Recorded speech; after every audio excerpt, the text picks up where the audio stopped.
তারকেশ্বর যাত্রার সেকেন্ড ভিডিওতে আমি দেখিয়েছিলাম যে আমরা ডাকাতকালী পর্যন্তই পৌঁছেছি, কিন্তু একটু রেস্ট নিয়ে আবার আমরা বেরিয়ে পড়েছিলাম বাবা কাশী বিশ্বনাথের উদ্দেশ্যে।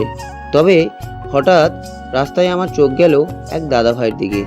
দেখলাম পুরো রাস্তাটা দণ্ডি কাটতে কাটতে আসছে। মনে কতটা ভক্তি থাকলে তারপর গিয়ে শেওড়াফুলি থেকে তারকেশ্বর এতটা রাস্তা কষ্ট করে যাওয়া যায় বাবার কাছে। তারপর আমরা হাঁটতে হাঁটতে পৌঁছে গেলাম কামারকুণ্ডু বীচ। এই রাতে এত সুন্দর দৃশ্য, ঢলে ঢলে ভক্তরা এগিয়ে চলেছে বাবা কাশী বিশ্বনাথের দিকে।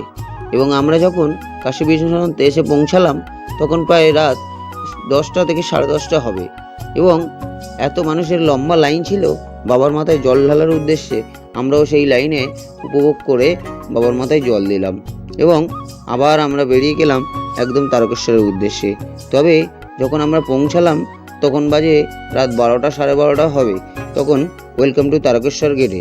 তারপর একটু রেস্ট নিয়ে একদম ভোর ভোর আবার আমরা পৌঁছে গেলাম ডাইরেক্ট বাবা তারকেশ্বরের মন্দিরে, এবং গিয়ে দেখলাম একদম লম্বা লাইন, সব ভক্তরা বসে অপেক্ষা করছে।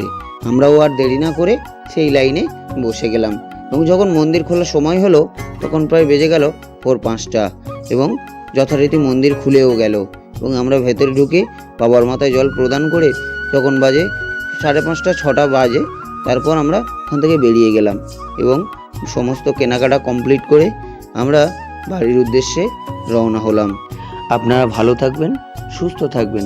দেখা হবে পরের কোনো ভিডিওতে। ধন্যবাদ।